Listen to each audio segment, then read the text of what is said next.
Le 22 décembre 1944, 0 pour 17 heures, Bastogne, Belgique. Le caporal Daniel Danny Reeves s'accroupit dans le trou de tirailleurs gelé, ses doigts engourdis malgré 2 paires de gants, effectuant les derniers ajustements au piège défensif le plus élaboré que quiconque dans la 101e division aéroportée ait jamais vu. 57 grenades reliées par 23 fils de détente, arrangées selon un motif que ses camarades d'escouade appelaient depuis 3 jours le ridicule Rube Goldberg de Reeves. Le sergent Harold Mackenzie avait été particulièrement vocal dans ses critiques. Reeves, cette contraction de la tienne est la chose la plus stupide que j'ai vue en 2 ans de combat. Tu as gaspillé 3 jours à construire un piège à grenades qui probablement ne fonctionnera pas et définitivement n'aura pas d'importance. Une patrouille allemande frappe ce désordre et peut-être tu as de la chance et tu tues 2 ou 3 d'entre eux avant que tout s'effondre. Pendant ce temps, tu aurais pu renforcer les positions défensives réelles. Le lieutenant Peter Walsh avait été seulement légèrement plus diplomatique. Caporal, j'apprécie la pensée créative, mais nous sommes entourés par une armée allemande entière. Nous avons des fournitures limitées, des munitions limitées et un temps limité. Ton piège utilise 57 grenades qui pourraient être lancées à la main si nous sommes débordés. La probabilité mathématique que tous ces mécanismes de détente fonctionnent correctement dans ces conditions glaciales est essentiellement 0. Même les hommes de sa propre escouade avaient moqué le système élaboré. Le soldat de première classe James Morrison l'avait baptisé le piège stupide.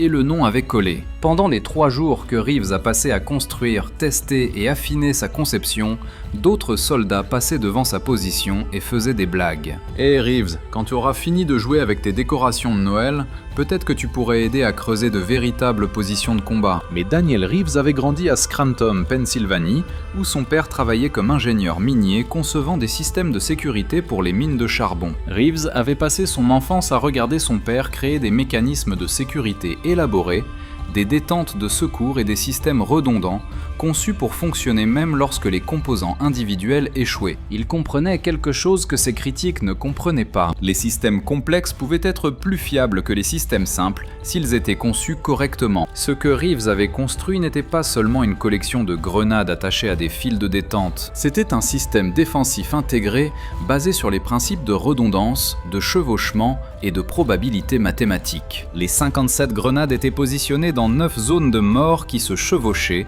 arrangées en 3 demi-cercles concentriques. Chaque zone de mort contenait 6 à 7 grenades, positionnées à des hauteurs et des angles calculés.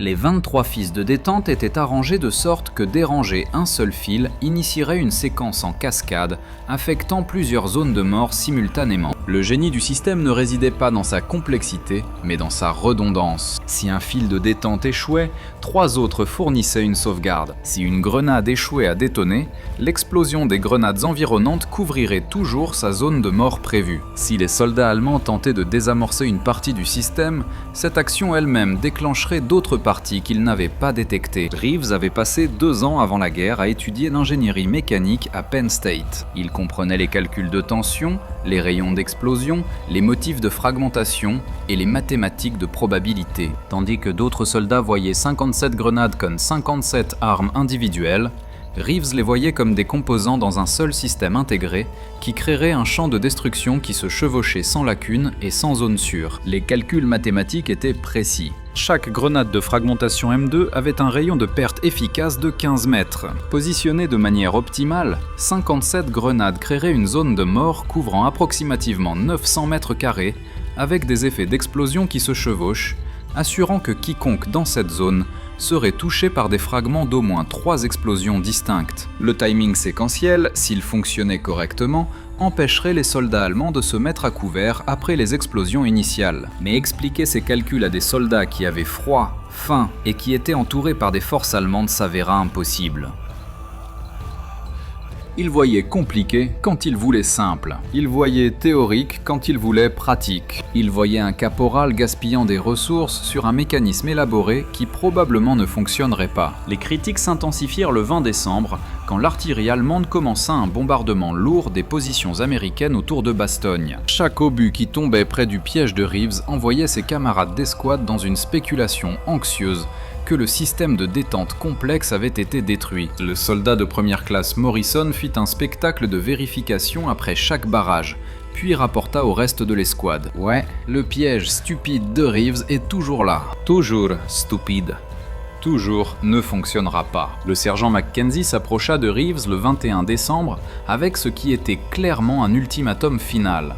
« Caporal, le général McAuliffe vient de dire aux Allemands d'aller en enfer. Nous ne nous rendons pas. Ce qui signifie que nous combattons. J'ai besoin que chaque homme se concentre sur les positions défensives qui auront réellement de l'importance quand les Allemands attaqueront. Je t'ordonne de démonter ce piège, de récupérer ces grenades et de te préparer à les utiliser de la manière normale. » C'est un ordre direct. Reeves avait regardé son sergent pendant un long moment avant de répondre. « Sergent, avec respect, j'ai besoin de 12 heures de plus. Si le piège ne fonctionne pas à 4 heures du matin demain, je le démonterai moi-même et distribuerai les grenades. Mais s'il fonctionne, il pourrait briser une attaque allemande avant qu'elle n'atteigne notre ligne principale. » Mackenzie avait considéré cela. « Qu'est-ce qui te fait penser que les Allemands attaqueront par ton secteur ? » « Parce que c'est le point le plus faible de notre périmètre défensif. Nous avons le moins de soldats, le moins de couverture et le terrain d'approche le plus facile. Tout commandant allemand compétent identifierait cela comme le point de percée optimal. Ils concentreront les forces ici,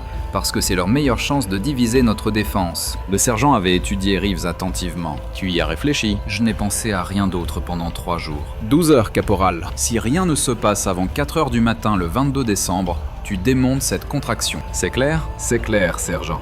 Mais Reeves savait quelque chose que son sergent ne savait pas. Les interceptions de communication radio allemande, auxquelles Reeves avait accès par l'intermédiaire d'un ami du renseignement, indiquaient qu'une attaque majeure était prévue pour le début de la matinée du 22 décembre. L'attaque se concentrerait sur le périmètre sud des défenses de Bastogne, ciblant spécifiquement les points faibles où les commandants allemands croyaient pouvoir réaliser une percée. La position de Reeves était exactement où le renseignement prédisait que l'assaut allemand principal se produirait. Son piège n'était pas un gaspillage de ressources. Il était positionné au point exact où il aurait un impact maximal. Pendant la nuit du 21 au 22 décembre, Reeves fit les ajustements finaux à son piège. Il testa la tension de chaque fil de détente, vérifia la position de chaque grenade et vérifia 3 fois les mécanismes de timing séquentiel. La température était de 14 degrés Fahrenheit. Le métal devient fragile dans ce froid. Les goupilles pouvaient geler. Les mécanismes pouvaient échouer. Mais Reeves avait conçu pour ces conditions en utilisant des techniques que son père lui avait enseignées pour assurer la fiabilité mécanique dans le froid extrême. À 3 heures du matin, Reeves entendit le son distinctif des véhicules à chenilles au loin, l'armure allemande se mettant en position. Il alerta son escouade, puis s'installa dans son trou de tirailleurs pour attendre. Le piège était prêt. Soit il fonctionnerait, soit il ne fonctionnerait pas. Soit il serait justifié, soit il deviendrait l'idiot qui avait gaspillé 3 jours à construire une contraction inutile. À 4 heures du matin, exactement comme le renseignement l'avait prédit, l'artillerie allemande commença un bombardement préparatoire du périmètre sud. Le barrage dura 17 minutes, pulvérisant les positions américaines avec des obus explosifs et des obus à éclatement aérien. Reeves se pressa dans son trou de tirailleurs, priant qu'aucun des tirs d'artillerie ne détonne prématurément ses grenades soigneusement positionnées. Quand l'artillerie s'arrêta, le silence soudain était presque plus terrifiant que le bruit. Reeves savait ce qui venait ensuite. Assaut d'infanterie. Les soldats allemands avanceraient sous le couvert de l'obscurité, tentant de s'infiltrer dans les lignes américaines, avant que les défenseurs ne puissent réagir efficacement. À 4h15 du matin, Reeves entendit du mouvement devant, des pas dans la neige, plusieurs soldats tentant de se déplacer silencieusement, mais incapables de complètement étouffer le craquement du sol gelé. Il estimait au moins 20 hommes, peut-être plus. Ils avançaient directement vers sa position, se déplaçant par l'itinéraire d'approche exact qu'il avait prédit. Les forces allemandes utilisaient des tactiques d'infiltration standard. Un élément de tête de soldats expérimentés sonderait les défenses américaines, identifierait les points faibles et marquerait les chemins pour les forces de suivi. Ce n'étaient pas des conscrits inexpérimentés, c'étaient des vétérans qui comprenaient le mouvement au combat et l'art du terrain. Reeves regarda à travers l'obscurité, alors que les premiers soldats allemands entraient dans le bord extérieur de la zone de mort de son piège. Ils se déplaçaient avec prudence, professionnellement, les armes prêtes. Un soldat s'agenouilla pour examiner quelque chose, peut-être à la recherche de mines ou d'autres obstacles. Un autre fit signe aux soldats derrière lui, indiquant que l'approche était dégagée. 23 soldats allemands étaient maintenant à l'intérieur du périmètre du piège. Ils avaient avancé au-delà des fils de détente extérieure sans les détecter. L'obscurité et le froid avaient joué en faveur de Reeves. Ses fils soigneusement camouflés étaient invisibles dans l'obscurité pré-aube. Le soldat allemand de tête fit un autre pas en avant. Sa botte accrocha le fil de détente primaire,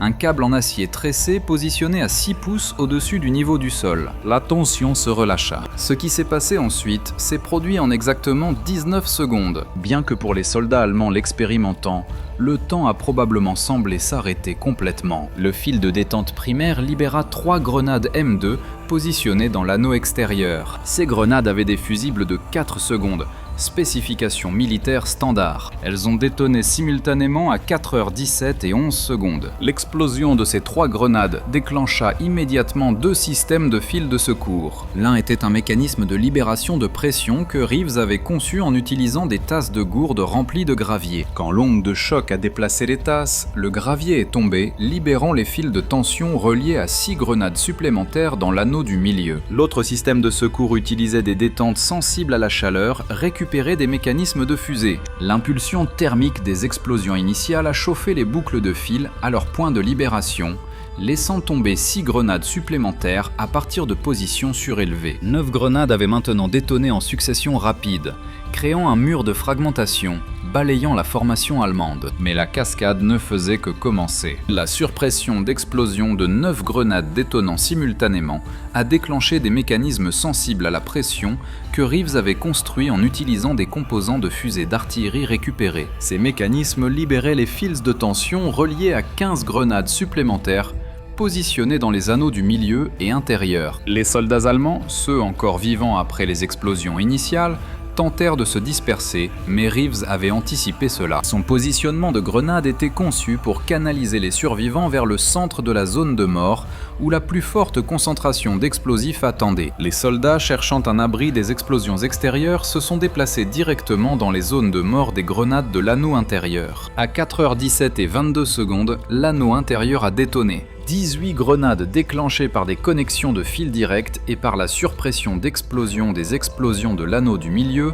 ont créé un champ de mort concentré au centre de la formation allemande. Les 6 grenades restantes, positionnées aux bords éloignés de la zone de mort pour attraper les soldats tentant de fuir, ont détonné à 4h17 et 28 secondes. Celles-ci ont été déclenchées par des mécanismes sensibles aux vibrations que Reeves avait construits en utilisant des ressorts de percuteurs et des poids soigneusement équilibrés. 54 des 57 grenades ont fonctionné exactement comme prévu. 3 grenades n'ont pas détonné en raison de fusibles défectueux, mais leur défaillance était sans importance.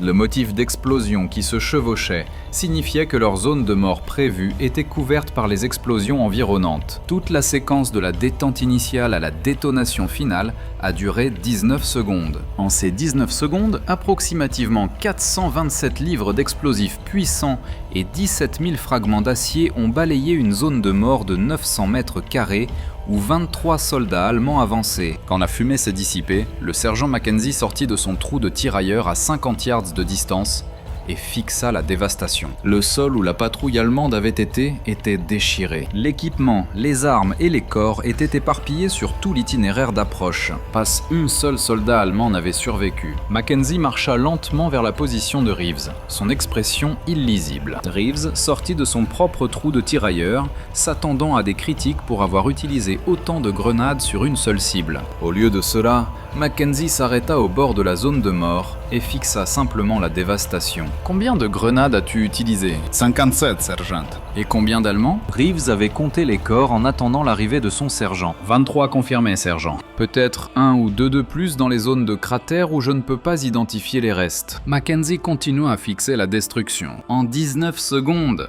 Oui, sergent. Le sergent se tourna pour regarder Reeves. J'ai appelé ton piège stupide. Oui, sergente. Tu l'as fait. J'avais tort. Ce n'était pas stupide, c'était le système défensif le plus efficace que j'ai jamais vu. La nouvelle du succès du piège s'est propagée dans le périmètre défensif américain en quelques heures. Des officiers d'autres compagnies vinrent examiner la zone de mort, essayant de comprendre comment un caporal avec 57 grenades avait éliminé un élément d'infiltration allemand entier sans tirer un seul coup de fusil. Le lieutenant Walsh, qui avait remis en question la valeur du piège, mena une inspection détaillée des mécanismes de détente. Il trouva les restes du fil primaire, les systèmes de secours, les détentes en cascade, tout exactement comme Reeves l'avait décrit. Le rapport d'après-action du lieutenant déposé plus tard ce jour-là déclarait: le caporal Reeves a démontré une compréhension avancée des principes d'ingénierie mécanique appliqués aux tactiques défensives. Son système de grenades intégré a réalisé un ratio de pertes à munitions dépassant l'emploi conventionnel par un facteur de 4. Recommande la documentation immédiate et la dissémination des principes de conception. Mais peut-être la réaction la plus significative provenait des forces allemandes. La 26e division Volk Grenadier, qui avait lancé la tentative d'infiltration, arrêta immédiatement les attaques supplémentaires par le périmètre sud. Les rapports d'action ultérieurs capturés plus tard décrivaient l'incident comme un champ de mines américain avec des détentes retardées. Les officiers du renseignement allemand ont analysé l'attaque et ont conclu que les Américains avaient développé un nouveau type d'arme défensive combinant des mines, de l'artillerie et des systèmes de déclenchement automatisés. Ils n'avaient aucune idée que c'était un caporal avec des grenades à main de dotation standard et 3 jours d'ingénierie créative. L'impact psychologique a dépassé le résultat tactique. Les commandants allemands, déjà frustrés par la résistance américaine à Bastogne, croyaient maintenant que les défenseurs possédaient des technologies défensives avancées. Cette perception a contribué à l'hésitation allemande et a retardé les attaques ultérieures, gagnant du temps crucial pour les forces américaines encerclées. Le 23 décembre, le temps s'est suffisamment dégagé pour que les parachutages de ravitaillement atteignent Bastogne. Parmi les fournitures se trouvaient des grenades supplémentaires. Le colonel Steve Chapis, officier commandant du 52e régiment d'infanterie parachutiste, a personnellement livré une caisse de grenades à la position de Reeves. Caporal Reeves, je comprends que vous pouvez faire meilleur usage de celle-ci que la plupart des hommes. Combien d'autres de vos pièges pouvez-vous construire? Reeves a examiné les grenades. Avec autant, je pourrais construire 3 autres systèmes couvrant nos approches les plus vulnérables. Chaque système nécessiterait environ 2 jours pour être construit et testé. Vous avez 4 jours avant que je m'attende à ce que les Allemands attaquent à nouveau. Construisez autant que vous pouvez. Et caporal, je vous assigne 3 assistants.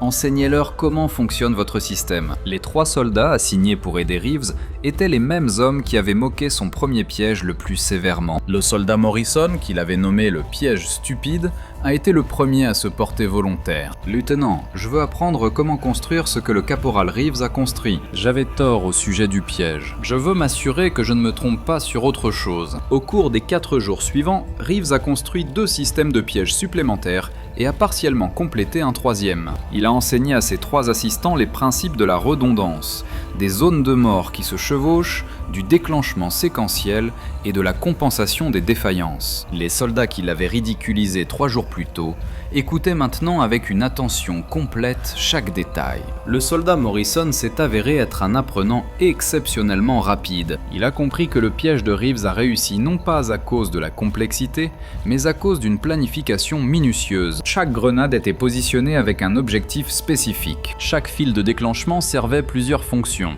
Chaque système de secours compensait les modes de défaillance prédits. Le 2e piège a été positionné sur le périmètre ouest, couvrant une autre route d'approche que le renseignement avait identifiée comme probable pour l'attaque allemande. Ce piège utilisait 48 grenades arrangées dans une configuration légèrement différente, adaptée au terrain spécifique. Reeves a enseigné à Morrison comment calculer le positionnement des grenades en fonction de la pente du sol, de la couverture végétale et des modèles d'approche ennemis attendus. Le 3e piège sur le périmètre nord incorporait les leçons apprises du premier système. Reeves a affiné les mécanismes de déclenchement, amélioré l'étanchéité des connexions et ajouté des systèmes de secours supplémentaires. Ce piège utilisait 62 grenades et couvrait une zone de mort encore plus grande. Si vous appréciez cette histoire incroyable d'innovation sous pression, assurez-vous d'appuyer sur le bouton d'abonnement et d'activer les notifications. Nous découvrons les histoires les plus étonnantes d'ingéniosité militaire qui ont changé le combat à jamais. Maintenant, voyons ce qui s'est passé quand les Allemands ont attaqué à nouveau.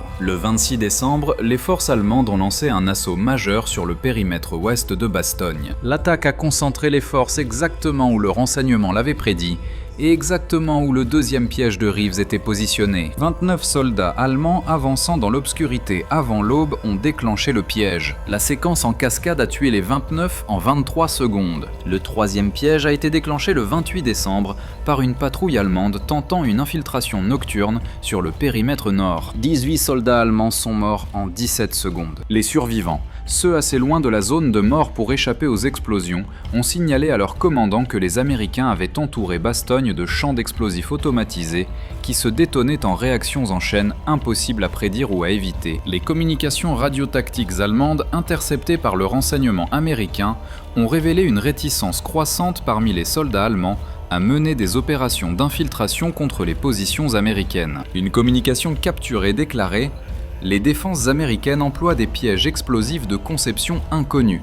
Les procédures conventionnelles de déminage sont inefficaces. Les pertes d'infanterie dues à ces pièges dépassent les paramètres opérationnels acceptables. Je recommande la suspension des tactiques d'infiltration rapprochées en attente du développement de contre-mesures. » C'était exactement l'impact psychologique que Reeves espérait réaliser. En éliminant les éléments d'infiltration allemands si décisivement, il a forcé les commandants allemands à remettre en question leurs approches tactiques. Cette hésitation, combinée à l'amélioration du temps qui a permis le soutien aérien américain, a contribué à l'échec allemand de percer à Bastogne. Après le lever du siège de Bastogne à la fin décembre, les officiers du renseignement militaire ont mené des entrevues approfondies avec Reeves sur la conception de son piège. Ils voulaient comprendre non seulement comment il l'avait construit, mais pourquoi il l'avait conçu en premier lieu. Le rapport qui en a résulté est devenu une lecture obligatoire dans les écoles de formation des officiers d'infanterie. Le rapport a identifié plusieurs principes clés qui ont rendu le piège de Reeves efficace. Premièrement, la redondance. Chaque fonction critique avait plusieurs systèmes de secours. Deuxièmement, la couverture qui se chevauche. Aucune partie de la zone de mort ne dépendait d'une seule grenade. Troisièmement, le timing séquentiel. L'effet en cascade a empêché les cibles de se mettre à couvert après les explosions initiales. Quatrièmement, la compensation des défaillances. Le système a été conçu pour fonctionner efficacement même si 30% des composants ont échoué.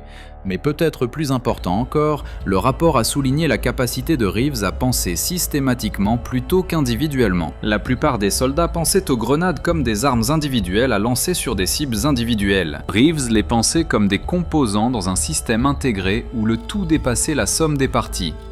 Le général de division Maxwell Taylor, commandant la 101e division aéroportée, a décerné à Reeves la médaille de bronze pour réussite méritoire au combat terrestre. La citation se lisait « Caporal Daniel Reeves, par une ingéniosité exceptionnelle et une compétence technique, a conçu et mis en œuvre des systèmes défensifs qui ont éliminé 70 soldats ennemis et ont empêché plusieurs tentatives d'infiltration contre des positions défensives critiques. Ces sessions ont contribué de manière significative à la défense réussie de Bastogne et ont démontré une compétence technique extraordinaire dans les conditions de combat. » Mais Reeves a dit plus tard que le prix qu'il valorisait le plus venait du sergent Mackenzie, qui après la bataille a simplement dit « Reeves, j'avais tort.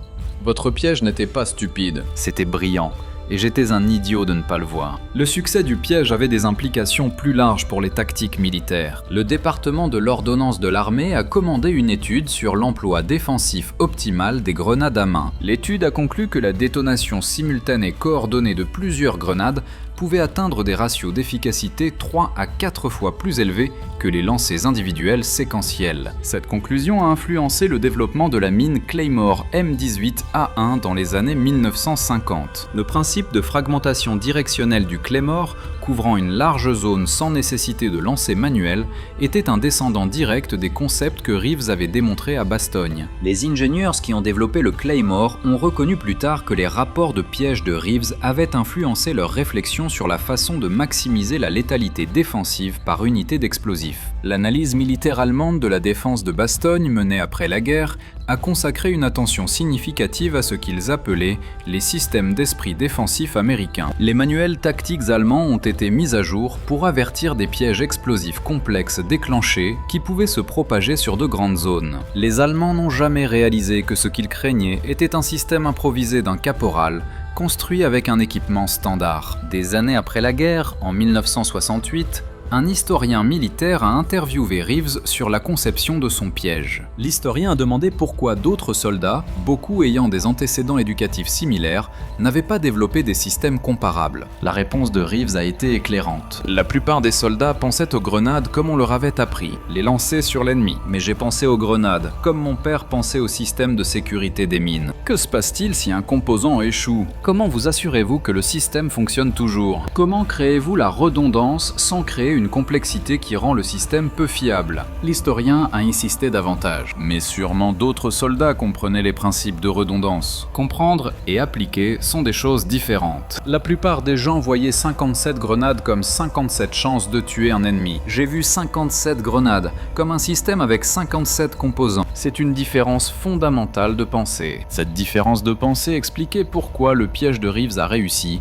là où d'autres auraient pu échouer. Il n'a pas simplement connecté des grenades à des fils de déclenchement, Il a conçu un système intégré où chaque composant servait plusieurs objectifs et où la défaillance de composants individuels ne compromettait pas la fonction globale. les spécifications techniques du piège de Reeves, telles que documentées dans les rapports militaires, ont révélé une ingénierie sophistiquée. Le fil de déclenchement primaire était positionné à 6 pouces de hauteur, assez bas pour être invisible dans l'obscurité, mais assez haut pour ne pas être obscurci par la neige ou les débris du sol. Le fil était en acier tressé, avec une résistance au freinage de 7 livres, suffisant pour assurer le déclenchement, mais pas au point qu'une botte de soldat la repousserait simplement. Le système de déclenchement secondaire utilisait des mécanismes de libération de pression qui s'activaient lorsque les ondes de choc déplaçaient des conteneurs pondérés. C'était mécaniquement élégant, car cela ne nécessitait aucune alimentation électrique et fonctionnait de manière fiable par froid extrême. Le rapport poids-libération a été calibré de sorte que seule la surpression de l'explosion de la grenade déclencherait la libération,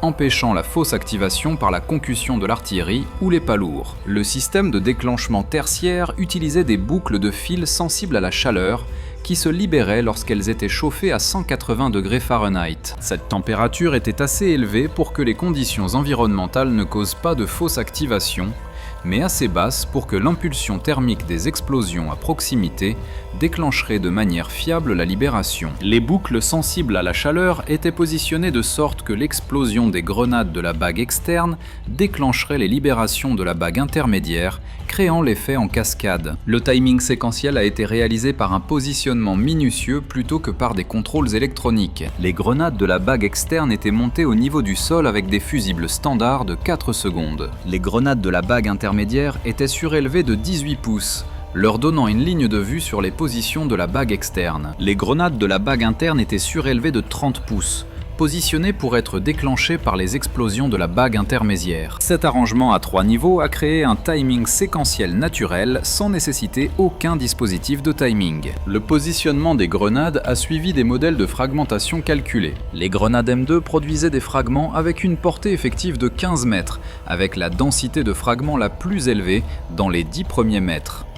Reeves a positionné les grenades de sorte que leur zone de haute densité de 10 mètres se chevauchait, assurant que quiconque dans la zone de mort serait à portée de haute densité d'au moins 3 grenades. Les mathématiques étaient précises. Une cercle avec un rayon de 15 mètres couvre 707 mètres carrés. 3 cercles qui se chevauchent créent environ 900 mètres carrés de couverture, avec chaque point dans au moins une zone de haute densité et la plupart des points dans 2 ou 3 zones de haute densité. 57 grenades ont créé 9 modèles de couverture qui se chevauchent sans lacune supérieure à 2 mètres.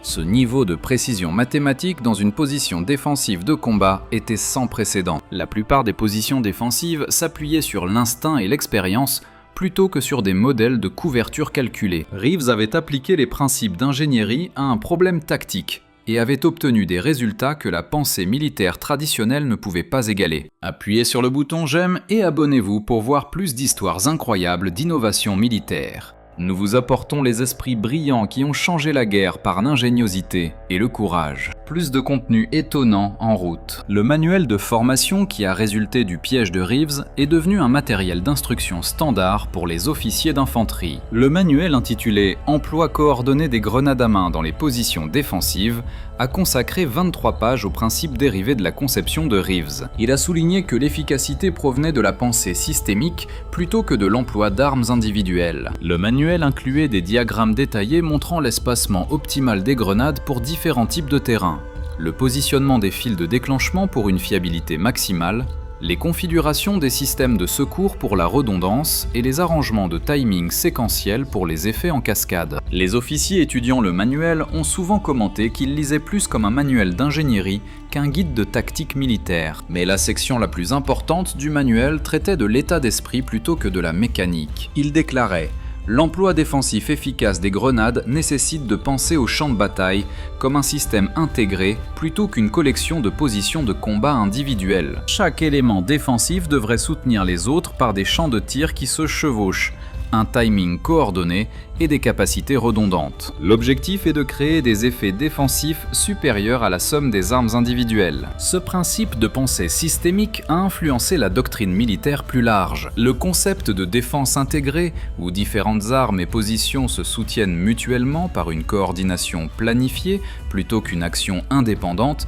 est devenu fondamental pour la pensée tactique d'après-guerre. Le piège de Reeves à Bastogne a fourni une démonstration concrète que la pensée au niveau du système pouvait atteindre des résultats impossibles par les approches traditionnelles. Les prisonniers allemands capturés après Bastogne, lorsqu'ils ont été interrogés sur les tactiques défensives américaines, ont constamment mentionné la peur créée par les pièges explosifs. Un chef d'escouade allemand a déclaré « Nous savions que les Américains étaient courageux, nous savions qu'ils pouvaient se battre. Mais quand ils ont commencé à utiliser des armes qui tuaient des patrouilles entières en secondes sans avertissement, sans chance de se battre, cela a créé la terreur. Nous avancions en sachant que chaque pas pouvait déclencher la destruction de notre unité entière. Cet impact psychologique était aussi important que l'effet tactique. En éliminant les patrouilles d'infiltration allemandes si décisivement, les pièges de Reeves ont créé l'incertitude qui a ralenti les opérations offensives allemandes. Les commandants hésitaient à engager des forces quand ils ne pouvaient pas prédire s'ils rencontreraient des défenses ordinaires ou des pièges dévastateurs. Daniel Reeves a continué à servir jusqu'à la fin de la guerre, en participant à l'opération Market Garden et à l'avancée finale en Allemagne. Il a été promu sergent et plus tard sergent-chef. Son dossier personnel notait: une aptitude technique exceptionnelle démontre la capacité à appliquer les principes d'ingénierie aux problèmes tactiques avec des résultats dépassant significativement les approches conventionnelles. Après la guerre, Reeves est retourné à Penn State et a terminé son diplôme d'ingénieur. Il a travaillé pour DuPont, où il a passé 37 ans à concevoir des systèmes de sécurité pour les usines chimiques. Son nécrologie en 2007 mentionnait sa médaille de bronze,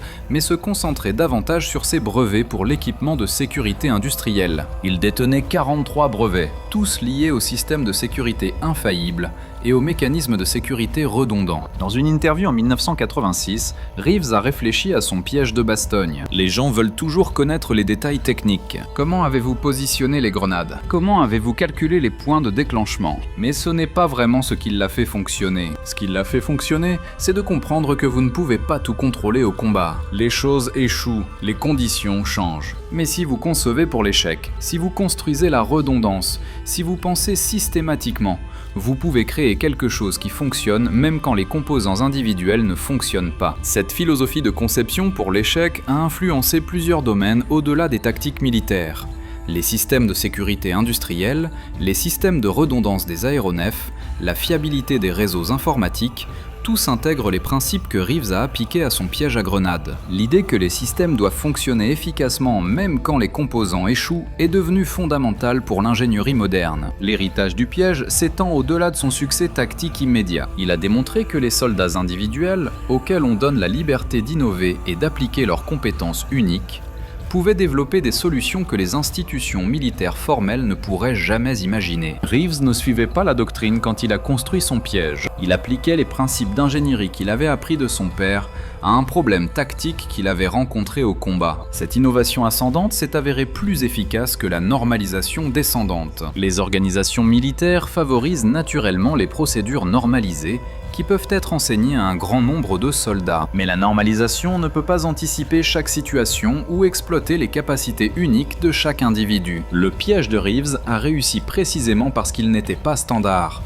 parce qu'il appliquait des connaissances spécialisées à un problème spécifique. Les moqueries que Reeves a subies avant que son piège ne fasse ses preuves révèlent comment les institutions résistent à l'innovation. Ses camarades, son sergent, son lieutenant, tous ont rejeté son travail parce qu'il ne correspondait pas à leurs attentes sur l'apparence que devaient avoir les positions défensives. Ils valorisaient la simplicité et la tradition plutôt que l'efficacité et l'innovation. Ce n'est que lorsque les résultats sont devenus indéniables que les attitudes ont changé. 23 soldats allemands morts en 19 secondes ont fourni une preuve trop dramatique pour être rejetés. Mais si la patrouille allemande avait emprunté un itinéraire différent, Si elle avait évité la zone de tir de Reeves, son piège aurait peut-être été démantelé sans jamais être testé. L'innovation nécessite souvent non seulement des idées brillantes, mais aussi l'occasion de les prouver. Les soldats allemands qui sont morts dans le piège de Reeves étaient des professionnels qui faisaient leur travail avec compétence. Ils ont suivi les procédures d'infiltration appropriées, se sont déplacés avec prudence, ont maintenu la discipline tactique, mais ils ont rencontré un système défensif pour lequel leur formation et leur expérience ne les avaient pas préparés. Ils s'attendaient à des positions de combat individuelles avec des soldats lançant manuellement des grenades. Au lieu de cela, ils ont déclenché un système intégré qui ne leur donnait aucune chance de réagir. C'est la réalité brutale de la guerre. La supériorité technique compte plus que le courage individuel. Les soldats allemands qui sont morts étaient probablement des hommes courageux, bien entraînés, expérimentés au combat. Mais le courage ne pouvait pas les protéger contre un système défensif qui tuait plus vite que le temps de réaction humain ne le permettait. Ils sont morts non pas parce qu'ils se battaient mal, mais parce qu'ils faisaient face à une innovation qu'ils ne pouvaient pas contrer. La doctrine militaire moderne intègre de nombreux principes démontrés par le piège de Reeves. Le concept de zone de tir avec couverture chevauchante, les systèmes de déclenchement redondants pour la fiabilité, le minutage séquentiel pour empêcher l'échappement de la cible et la conception compensant l'échec sont tous des éléments standards de la planification défensive contemporaine. Chaque ingénieur militaire qui conçoit des positions défensives aujourd'hui applique les principes qu'un caporal a découverts dans un trou de renard gelé en décembre 1944. Le piège a également démontré l'importance de l'analyse du terrain et de la prédiction de l'ennemi. Reeves a positionné son piège où les forces allemandes attaqueraient parce qu'il avait correctement analysé la situation tactique. Il a reconnu que son secteur était le point faible des défenses américaines et que les commandants allemands compétents identifieraient et exploiteraient cette faiblesse. Son piège a réussi en partie grâce à l'ingénierie, mais aussi grâce à une prédiction tactique précise. Cette combinaison de compétences techniques et de réflexion tactique est ce qui a distingué Reeves des autres soldats. Beaucoup avaient des connaissances techniques, beaucoup comprenaient les tactiques, peu combinaient les deux avec la confiance de construire quelque chose de complètement sans précédent et la patience d'endurer les moqueries en le faisant. Il se moquait de son stupide piège à grenades. L'appelait le ridicule Rube Goldberg de Reeves, le piège stupide. Un gaspillage de ressources. Il disait que ça ne marcherait pas, que ça ne pouvait pas marcher, que ça ne devrait pas être tenté. Ils lui ont ordonné de le démonter et d'utiliser les grenades correctement. Puis il a tué 23 soldats allemands en 19 secondes et les moqueries se sont arrêtées. Le piège a tué 70 Allemands au total sur 3 déploiements. Il a retardé les attaques allemandes, créé un impact psychologique qui dépassait les effets tactiques et démontré les principes qui ont influencé la doctrine militaire pendant des décennies. Tout cela parce qu'un caporal a refusé d'accepter que la sagesse conventionnelle soit la seule sagesse. Daniel Reeves a prouvé que parfois l'idée stupide n'est pas stupide du tout. Parfois, c'est du génie déguisé en folie, attendant que les circonstances révèlent sa véritable nature. Parfois, l'innovation nécessite d'endurer les moqueries de personnes qui manquent de vision pour voir ce qui est possible. Les Allemands l'appelaient un champ de mines automatisé. Les Américains l'appelaient le piège qui a sauvé le périmètre sud de Bastogne. Mais vraiment, c'était la preuve qu'une personne ayant des connaissances techniques, une perspicacité tactique et une conviction absolue peut réaliser des résultats que des organisations entières n'ont jamais imaginés. Il se moquait de son stupide piège à grenades, jusqu'à ce qu'il tue 23 Allemands en 19 secondes. Puis, ils ont arrêté de se moquer et ont commencé à apprendre. Et la guerre a changé, parce qu'un caporal comprenait que l'efficacité compte plus que la convention, que les résultats comptent plus que la critique, et que l'innovation nécessite le courage de construire ce que les autres ne peuvent pas imaginer. Le piège stupide n'était pas stupide, c'était du génie. Et en 19 secondes d'explosion en cascade, il a prouvé que parfois les plus grandes idées sont celles qui semblent les plus folles, jusqu'à ce qu'elles fonctionnent parfaitement. Au revoir.